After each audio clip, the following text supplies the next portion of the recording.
Hey everyone, this is acyuta-bhava from Nightlight Astrology. Happy Friday, everyone. Hope you guys are going to have a great weekend. Today we are going to take a look at an aspect that is perfecting over the weekend in the sun.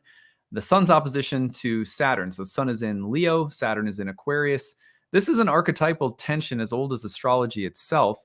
The lights, the sun and the moon, are naturally they naturally take their home in Cancer and Leo, the signs that are opposite to Saturn signs of Capricorn and Aquarius. So there's an archetypal tension between the lights and Saturn that is built into the construction of the zodiac itself. That'll be a part of what we're looking at today, essentially. So it's building over the weekend. It's really perfecting Saturday and Sunday. Technically, you have it on August 14th. The sun will be opposite Saturn, but you'll definitely be feeling it Friday, Saturday, Sunday, even Monday, as the sun moves through the opposition and sort of fades from that opposition into early next week. Okay, so that is what we're going to look at today. Before we get into it, you guys know the drill. Don't forget to like and subscribe. When you do that, it helps the channel to grow. When you share your comments, it helps the channel to grow.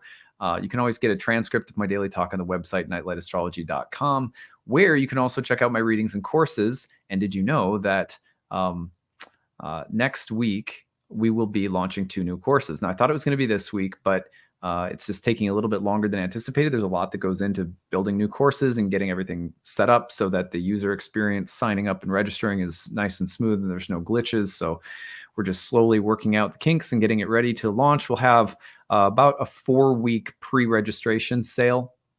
And there's still going to be a need-based tuition option for the 2 new courses. I think you'll really like them. One of them is a moon circle. You can join my wife and I dieting plants and working with the astrological energies of each month of 2023, new and full moon circles, and do so, work with those energies, mind, body, and really, sort of take your experience of astrology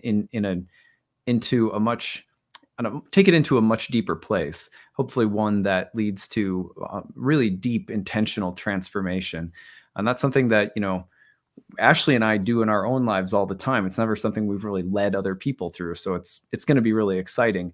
We've worked, of course, together with planets and plants for years. In fact, we used to do consults with people where we would, pair planets and plants in astrology and herbal sessions together.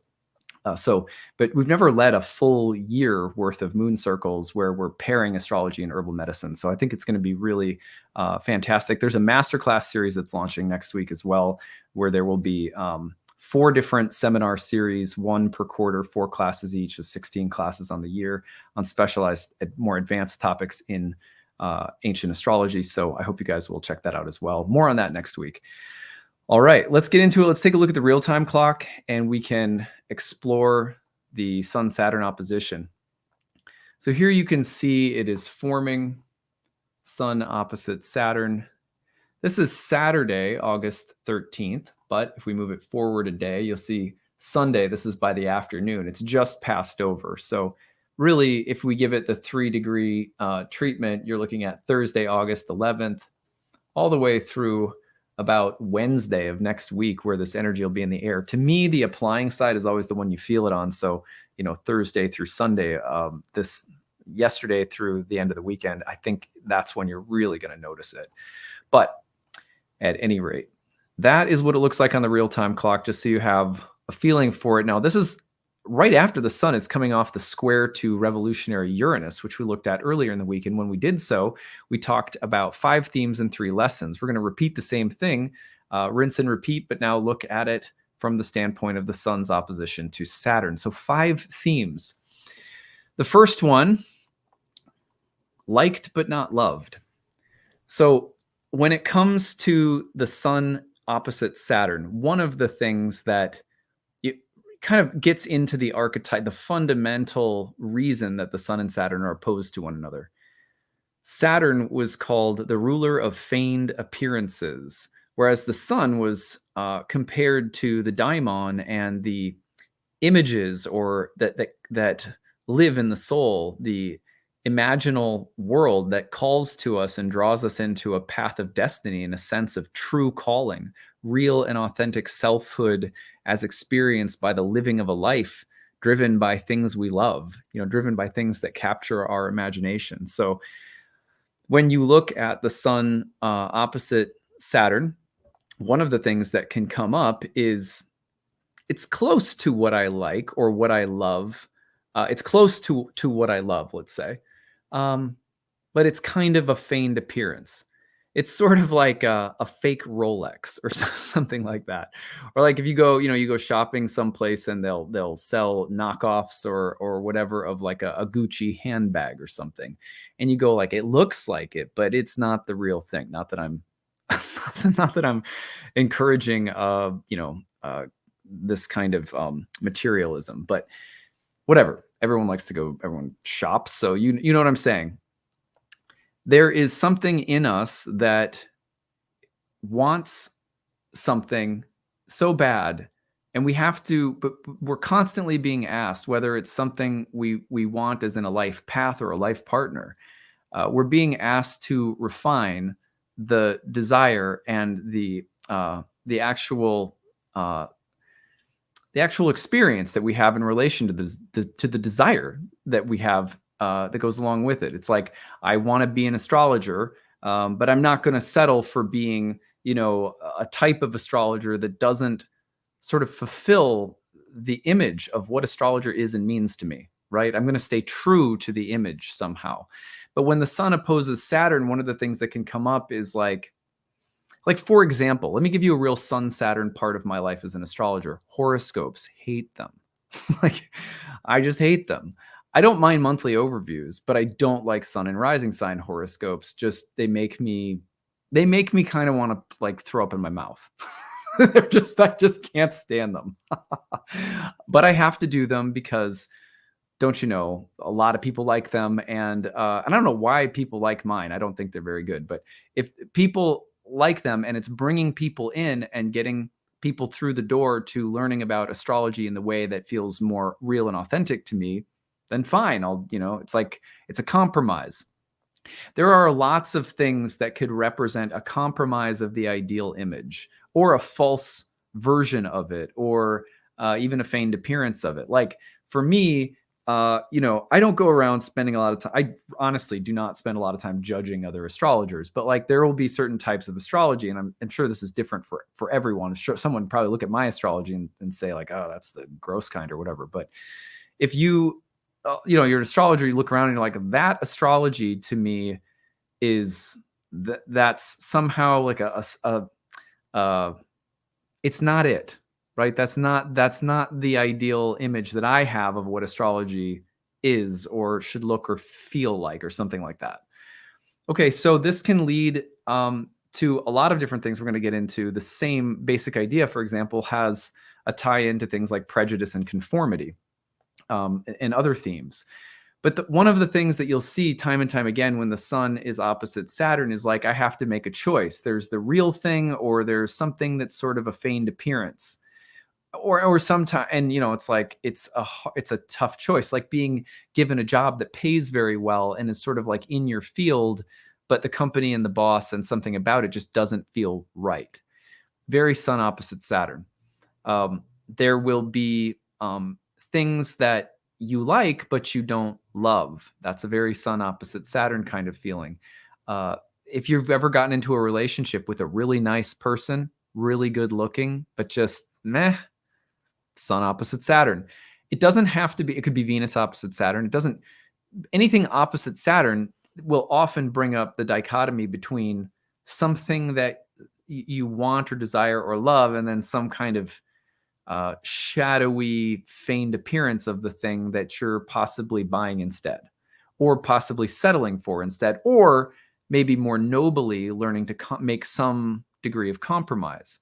Like, for example, the sun and Saturn can refer to aging. Well, as we age, it's like I don't look at my skin in the same way that I used to. Or I don't know, it's just, you guys know how aging is. Some of you out there probably more than others. We're all at different stages of this journey toward death, right? So as we go along, the ideal image of our body is just falling apart and crumbling. And we we feel like I like it, but I don't love it. Or you can feel like I have to somehow find the ideal in exactly where I am, even though externally something about the way that I look doesn't quite conform to the image that I have in my head, or an image I used to have in my head, or something like that. So ideal images and things that block, mar, stain, call into question, that make you feel like there's an aberration, a deviation, a sense of a sense of compromise that has to be made. Like, it's not exactly what I want. It's not exactly what I thought it was, or I thought I am, or something like that. Like but not love is just a general phrase that I came up with to describe this Sun-Saturn dynamic. Hope that makes some sense. Number 2 would be pride and conformity. It's interesting how the Sun has where does pride come from?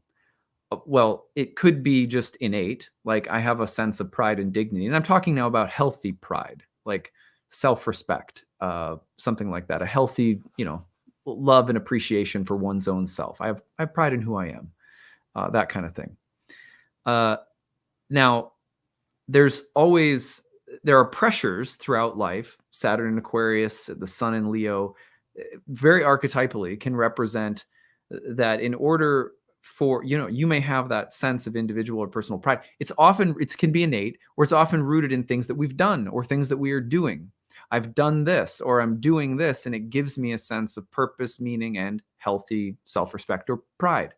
So people sometimes think that pride is a bad word. It's not. It can be like prideful, can be, just like anything else. It can be like a good or a bad thing, depending on the circumstance. So healthy pride here. And what am I doing with my life? What have I done, or what have I accomplished, or what am I setting out to accomplish? It gives me a sense of healthy pride. Well, along that path, or whether you have an innate sense of pride or it's rooted in something you've done or are doing, there are going to come along people or forces or situations that demand that something about what you're doing, what you've done, or your innate dignity conform to someone else's idea of what is meaningful or prideful or purposeful or worthy of being celebrated or validated, right? And it's like, well, this is natural. I mean, I remember as a kid, probably about middle school,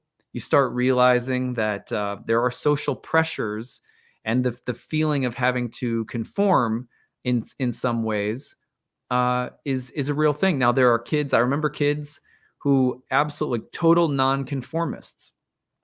And there were some of them, and I guess at some stages in my life, I guess I've been more nonconformist than others. Like, certainly, in my early 20s, my Christian friends thought I was completely off my rocker because I was drinking psychedelics and the Amazon and, stuff like that. So it was like, oh, he's gone, you know what I mean? And I was like, I'm not going to conform to just, this particular social group's definition of what is valuable or meaningful, or, I'm not going to root my sense of self-worth or pride purely in what they think.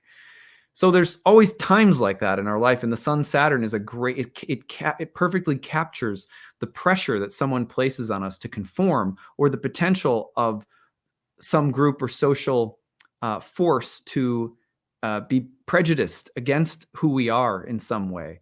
And so there's, it's like, take a stand, be yourself, don't conform. That healthy sense of pride and dignity. I'm beautiful in who I am, or in what I'm doing, or in what I've done. And I don't need your validation. So that can be a very Sun opposite Saturn kind of thing. On the other hand, there were kids I remember, and I probably been this way myself at times in life, the nonconformist kids who were just obnoxious, and there's a difference. It's not really in what a person is doing that's with or against some other group, as much as it is, in my experience, how they carry it. How do you carry whatever sets you apart? Sun opposite Saturn can be the difference, the mark, the stain, or the unique piece of us, either any way you want to look at it, that sets us apart. Well, if you carry that with like a chip on your shoulder, like a vendetta and a grudge, and kind of like a I don't know, like a oppositional defiance complex or something like that, very sun opposite Saturn, people will probably find you obnoxious because even though, people, I'm thinking, for example, when I first started working with psychedelics, there were a lot of people in the psychedelic community, for example, that would look at people who hadn't taken psychedelics as like sheep, like, oh, look at that, like, and it's like, well, those there's a lot of people who haven't taken psychedelics who aren't looking at you like there's anything wrong with you because you have. So why would you look at them as that? Why would you look at them and think there's anything wrong with them because they haven't? And so it's like it's very easy to, with sun opposite Saturn, to get into like oppositional defiance complex, which I think is actually like I think it's actually like a psychological diagnosis or something. So I don't mean to be using that like clinically. It's just a phrase that somehow popped into my head. So so you have to be really careful with that because, on some level we have to conform, and on some levels we have to resist conformity, and the tension between those two things tend to come up when the sun is opposite to Saturn. So again, hopefully we're making sense here. Number 3, steady, determined, creative effort. Sun and Saturn is like the contraction of labor. It's contractive, but there's something like a magnum opus, or going into some kind of fugue state creatively. You go into a state where there's a ton of pressure, there's a ton of constraint. Like I remember when I was writing my book, I mean, I had my schedule where like I did my yoga in the morning, I went to my 9 to 5 job, I came home and I wrote until bedtime with like a little bit of time for dinner, and then I rinsed and repeated in that, and I did that for like a year of my life. And that was not fun. It was creatively fulfilling, but it was a very contractive, focused, creative cauldron. I was in a focused, creative cauldron, I guess. So steady, determined, creative effort, contraction, constriction, ultimately as a part of something that's trying to express itself, that has to do with your sense of calling or purpose or destiny. Very sun opposite Saturn. It can also be about challenges to health or vitality, by the way. That same quality of the contraction around the sun can be a contraction of vitality or life force. You have to watch for that, like headaches or exhaustion or depression, or feeling like there's a cloud hanging over your sunshine, so to speak. Number 4 is the old man/woman. The sun opposite Saturn can just represent time, wisdom, age, and experience, which is interesting. It can also represent the conservative nature of older people. We don't like change, or something like that. So you can think of the wisdom of age, time, maturity, and experience as like a source of light and wisdom. The sun rejoices in the 9th house, the place of higher knowledge. So we know that the sun was thought of by ancient astrologers as the noetic light, the light of gnosis, of knowing, of real knowing. And age and time have a way of like a wise elder has that kind of old, and they look close, they're near winter, they're close to death, but still there's a luminous quality, there's like a light quality, even though the body is frail. I think, for example, of Thich Nhat Hanh, closer to death, he still just looked like this little ball of light. He's diminutive, short, really short guy, but at least I perceived that in the video. I guess I've never seen him in person, but I've always seen him in videos. Like, he's short, and by the end of his life, it was really, he just looked really like old, like very Saturn, But then there's just this big, like this huge light that his stature feels, 20 stories high and just sunny. And that's just because of the sweetness. I mean, he'd just been cooked in his practice of Buddhism his whole life, and probably lifetimes. So there's something about the like time does not just mean entropy. In some cases, time and the process of time is about refinement and gives greater depth to what is bright or luminous, like an elder. On the other hand, you've got all the contractive, bitter, unchangeable, boring, mundane, life limiting or inhibiting qualities. That leads to number 5, inhibitions and prohibitions. I'm afraid to shine, very Sun opposite Saturn. Or I'm trying to shine, but someone or something is blocking me. So inhibitions and prohibitions, watch. It could also be just frustration. Oh, I had this great picture of where things were going to go, but there's a block. You might have to deal with that. And just a feeling of being misunderstood. That's very easy for, like the inhibition part that I'm mentioning here. Sun opposite Saturn can feel like, I feel like people don't understand me. And that can goes back a little bit to that topic of pride and conformity. Anyway, just a few themes. I hope they are useful. Let's talk about 3 lessons that I think come along with them. Again, I pick these lessons out of my own experiences and observations from my own life, as well as students and clients over the years. So number 1, love is bitter and sweet. I think it's important to understand that this is very similar to what I was saying about the old man and woman. There's a way in which, we tend to be, in my experiences, talking to people over the years and observing my own psyche through my spiritual practices, we are really programmed in the modern West to think of things along moral dichotomies, good and bad, good and evil, good guys and bad guys. And there's certainly that's a dimension of experience, of course, it's very real. But there's also a call in all the great spiritual traditions to learn how to see the world and our experiences beyond the duality of good and bad. That things are more than just good and bad, that they can be both simultaneously, and they can also be meaningful, which is different than good or bad. Oftentimes that word is it's a really helpful word to describe experiences from an archetypal or psychological or astrological perspective. What was that experience like with Saturn that you had? It was interesting. I learned a lot. It was thought-provoking. I appreciated it. It was beautiful, but not beautiful as in good. Beautiful in the same way that a challenging but thoughtful and artistic movie is beautiful. So,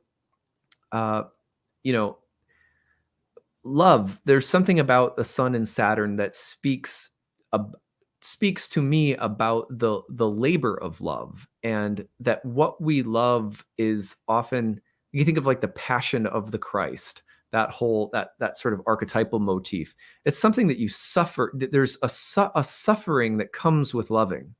I think, for example, of having kids, and the fact that I heard someone say this before I had kids, which was that having kids was like having your heart outside of your chest walking around.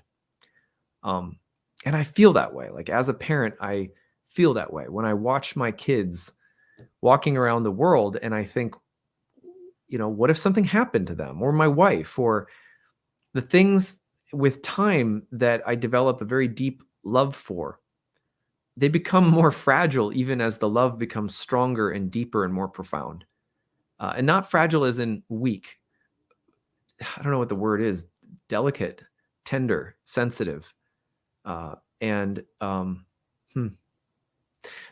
anyway, I can go right into it. So there's something about love that, in order for it to be sweet, there's got to be a little bit of that bitterness. And what the heart loves, if you think of the Sun in Leo as telling us something about the heart and what it wants, or what we feel we are, or what we want to do, or what we've done that we really feel is special. It's the totem on our shelf, and the soul loves to look at it or touch those stories, those images. Probably those images are, those things that we're most proud of, those things that we love the most, are probably filled with some pain. There's probably been suffering involved. It's a simple thing. So Hafiz, Rumi, so many poets have written about it. Love and separation, that there's a hurt that goes along with really profound love. And it tends to go beyond, real love tends to go beyond heroic narratives about good and bad. Real love somehow takes us, although it often includes dimensions of morality, it often goes right beyond it somehow, and it is very willing to accommodate like pain and darkness. That's a Sun Saturn thing, I think, in part. Number 2, home isn't where the heart is. This is a weird statement, but it was one that came to me as I was meditating on today before today's talk. And I just thought about it like this.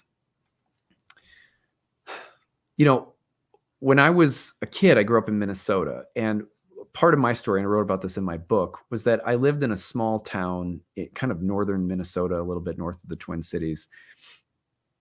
And that town to me was as idyllic as like Lake Wobegon, Garrison Keillor's, like it was just this idyllic Midwest town. And, I was the preacher's kid at the church. I had friends at school. I was sort of like a well-adjusted relatively. I hung around with a lot of different groups of people. I did a lot of different things. I kind of knew who I was, and the world was a smaller pond. You know what I mean? And there were the football games on Friday nights. Yeah, the whole town was out for the football games. I grew up in that space, and the world was like manageable. And then, my dad got a promotion. We moved to a big suburb. I was in a big school. I started getting teased and bullied pretty bad during high school. It was like, it was a really rough ride. And suddenly, that catapulted me on a very, very long,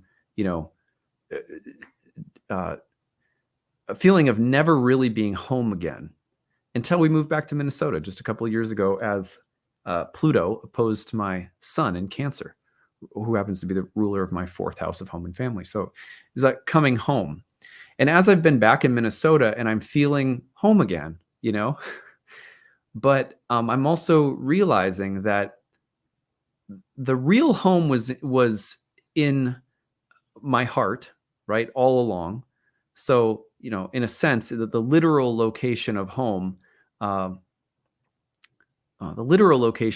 was not where, although for a long time it was very painful and I thought I had like lost a part of my soul, but in traveling so far afield, living in so many different places, going to the Amazon, exploring, opening my faith to other parts of the world and other cultures and religious traditions, learning astrology, getting married, starting a yoga studio in DC, all these things that happened in my life, and kind of come full circle. And there's this like, I return to this place,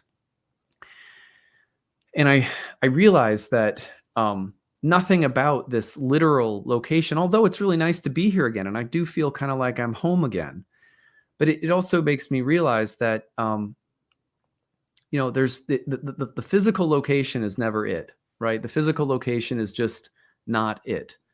But then the other thing that's also true is that my heart at the time that I left was also not what it is now. So I think there's one of the reasons I chose this kind of provocative frame, home isn't where the heart is because, it's like, it's not like your heart is not a static thing, I mean, it's a living, even the organ, even the physical image of the organ of the heart, it's a beating thing. It's a constant, it's a thing that's in constant motion. And so I think that there's something like, our hearts are like satellites that orbit around familiar centers, and then they go eccentric and they leave that orbit, that familiar orbit, and eventually they find another one. And so to me, it's kind of hard to explain. Maybe this is too abstract of a thought, but it's just the feeling that my heart is not a static entity any more than this place was the thing that was making me happy. It's people, when people say home is where the heart is, I think what they're getting to is like, it's not about the house you live in or the neighborhood or the community. It's about the home of your heart. And that I obviously agree with. But the other thing is that sometimes people act as though the heart is the static thing that never changes. And I think what's most exciting is that the heart is naturally a wanderer. The heart is naturally a living being that is changing and dynamic. And so there's also there's a sense that like, no, when I lived in New York City, I moved apartments like a lot. I felt like every year I was there, I moved apartments. So there was like 3 or 4 moves just within 3 years of living in New York City. I think our hearts are like that too. I'm just not sure that the heart is actually like, okay, well, your house may change, but your heart never will. It'll always be home. It's like, yeah, in a sense, I get that. Like our eternal nature is always there. But what's also so exciting about our eternal nature is that it is also always changing and new and different. And I don't know if I feel like home, it's just such an interesting, like home is an experience, isn't it? At the end of the day. And it's an experience that the heart likes to have. But I don't know that a physical location is a home, or I don't know that the heart is a home for us any more than a physical location is. It's like in some sense, we are perpetual wanderers. We're little orbiting satellites that find temporary places to orbit around, and then we keep moving. And it's part of feeling at home to me. I guess what I'm realizing over the years is getting used to the rhythm. It's like the beating, that there's a rhythm of like feeling at home and feeling alien, feeling other, feeling like a wanderer, feeling like a nomad. And I guess if you can get home in that, then there is something like a home in the heart. But I want to stand up for wandering, it's like, even in yogic language, well, like I think it was Ram Dass who said, we're all just walking each other home, like that. Like there's this eternal place, and once we're there, you never leave. And that's nice. But I suspect that there's that because life itself is dynamic and moving and living, like a heart is beating, that the alternation between feeling at home and feeling alien, exploring, feeling nomadic, being adrift, even in the heart, is important somehow. It's not just a derivation or a fallenness or a lostness or something like that. Okay, maybe that was just way too out there. So anyway, number 3, what is age if all souls are eternal? There's so much about the Sun Saturn that has to do with the wisdom of age and time and experience. But just think about this question. I'm not going to give you an answer. I think it's just a good question to ask. It's one that I have found myself asking more than a few times, just in, kind of prayer or meditation, or it'll just come up as this kind of like koan or something. What is age? Like we have a human definition of age. Like my grandpa is like an elder in like human terms, that means something, right? But let's just imagine, sometimes in New Age circles, people will say you're an old soul. What if all souls were eternal and there was no birth of souls or no death of souls? So that there's literally no way of categorizing the age of a soul. What if all souls are just eternal, right? So just start with that premise. Then what is age, right? What is age? One answer might be that it's an archetypal experience, not that it is a mark of merit, or that it's a distinguished, trophy that you get to hold over other people, but that it is a kind of experience or a kind of perception. I wonder how much things would change if we looked at all structures of society. What if we looked at all elements of the social fabric of life that take some sense of power over others because of their time, age, experience, longevity, their traditional sense of having been around for a long time or whatever? And what if we applied this idea, right? That, well, actually everything is archetypal, and therefore everything is equally timeless. There's nothing that's really older than anything else.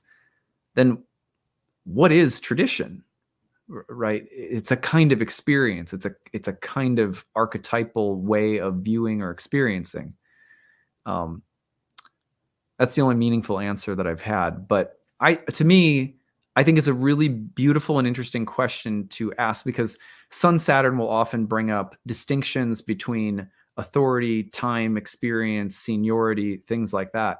And it's a really interesting question to ask. Like, what does a claim to authority based on time mean if all souls are equal? Now, I'm not saying that like a doctor who's done all this training is just as qualified as someone who's done no training. It's nothing like that. It's more existential than that. It's like, well, what is this experience of age, wisdom, time, maturity? What is it if all souls have always been and will always be? I think that it's just, to me, I have working answers. I don't have the answer or anything like that. So I think it's a question that's worthy of meditation. Anyway, I'm now feeling like some of my my insights today were it's almost like I did LSD or something before I wrote these. But whatever. I hope you guys enjoyed them. Don't forget to like and subscribe, share your comments, click the notification bell for updates. Hope you guys are having a good day. Have a great weekend, and don't forget to leave your stories. Use the hashtag grabbed or email grabbed@nightlightastrology.com. I'd love to hear how the Sun and Saturn shows up for each of you. And feel free to philosophize in the comment section about your own ideas about the Sun, Saturn, and especially if you have it in your birth chart. I'd love to hear what you guys think. All right, take it easy, everyone. Bye.